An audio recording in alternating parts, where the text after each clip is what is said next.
ఇప్పుడు మా పెద్దక్కకి చేస్తానా. సో మా పెద్దక్క దగ్గర ఏడ్చకూడదు, బాధపడుతుంది మళ్ళీ మా అక్క.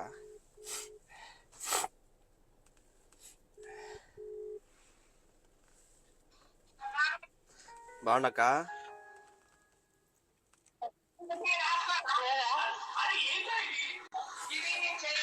నా వల్ల కాదు.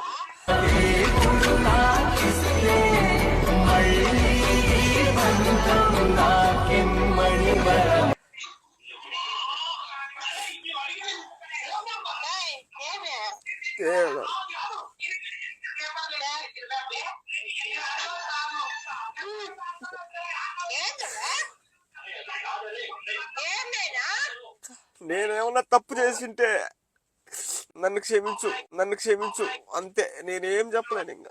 ఆపదల పైసలు లేనప్పుడు ఎవరు ఆదుకుంటారా నేను? మా అక్కరా